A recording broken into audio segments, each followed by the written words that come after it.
दोस्तों नमस्कार। आप सभी का स्वागत है मेरे इस चैनल में।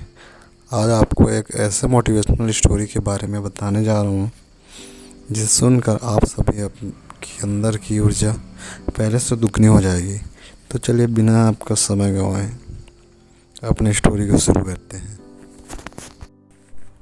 जब कभी हमारी ज़िंदगी में समस्याएं या मुश्किलें आती हैं तो हम में से ज़्यादातर लोग ये सोचने लगते हैं कि ऐसा मेरे साथ ही क्यों हो रहा है। यही सोच धीरे धीरे हम अंदर से टूट जाते हैं। अंदर से निराशा पैदा होने लगती है और ज़िंदगी एक बोझ लगने लगती है। ऐसे में ज़रूरत है कि हम खुद पर भरोसा रखें और अपनी पूरी ताकत के साथ उसका मुकाबला करें, और ऐसा तब तक करते रहें जब तक हम उन पर विजय हासिल ना कर लें। आप सोचेंगे कि यह संभव है, लेकिन विश्वास मानिए, ज़िंदगी में कोई भी असंभव नहीं होता।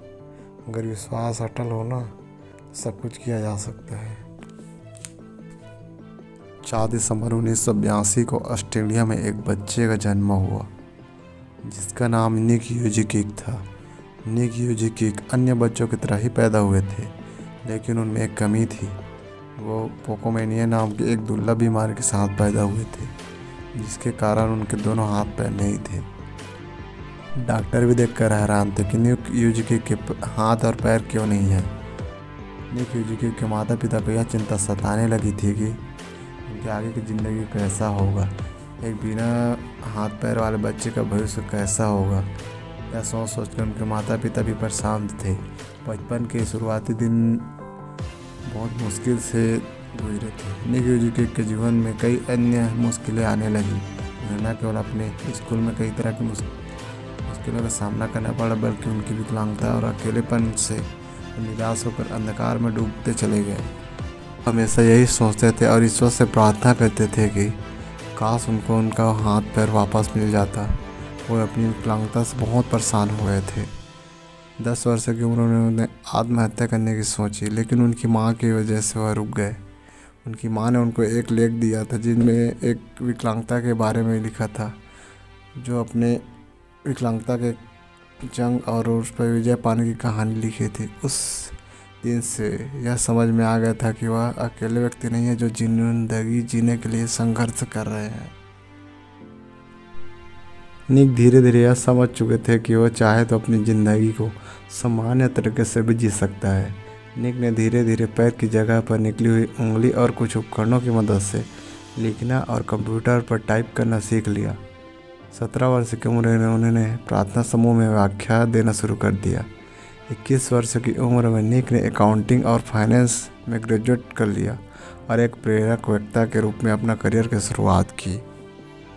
उन्होंने एटीट्यूड नाम से अपनी कंपनी बनाई और धीरे धीरे निक यूजिकिक को पूरी दुनिया में एक ऐसे प्रेरक वक्ता के रूप में पहचाना जाने लगा जिसका खुद का यह जीवन अपने आप में एक चमत्कार है।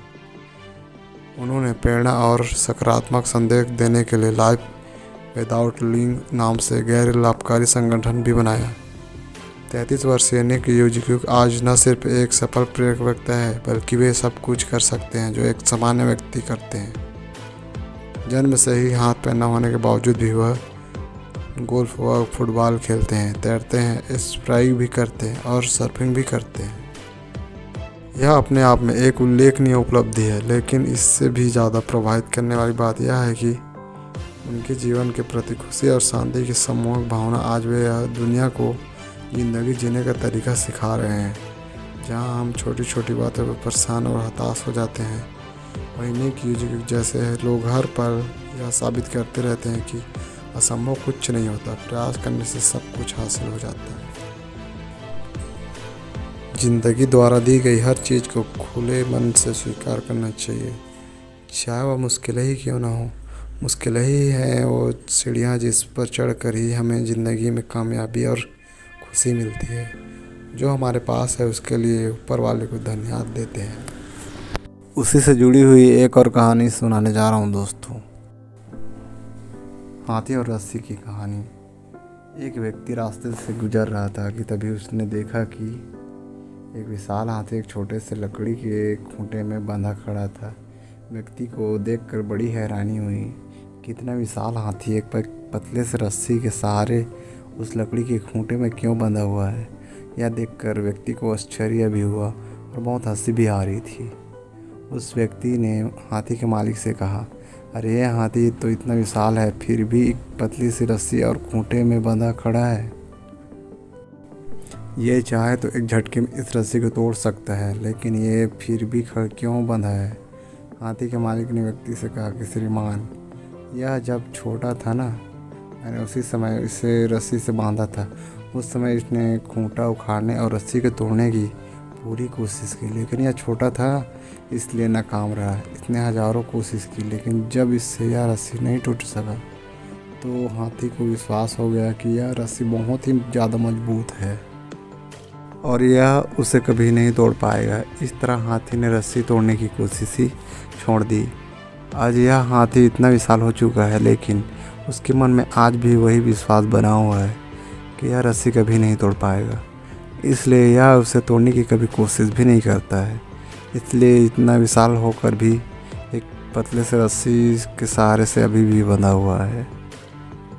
दोस्तों, उस हाथी की तरह ही हम इंसानों में भी कई ऐसे विश्वास बन जाते हैं जिससे हम कभी पा नहीं कर पाते हैं। एक बार असफल होने के बाद हम मन में यह ठान लेते हैं कि अब हम सफल ही नहीं हो पाएंगे। फिर हम कभी आगे बढ़ने की कोशिश ही नहीं करते हैं और झूठे विश्वासों में बंद कर हाथी जैसी ज़िंदगी गुजारने लगते हैं। आपका बहुमूल्य समय देने के लिए आप सभी का धन्यवाद। मैं हर रोज़ एक नई मनोबल एंड मोटिवेशनल वीडियो लाता रहूँगा। अगर आपको मेरा वीडियो अच्छा लगा हो तो लाइक एवं सब्सक्राइब करके आप हमारा मनोबल बढ़ा सकते हैं। आप सभी को मेरे दिल से धन्यवाद।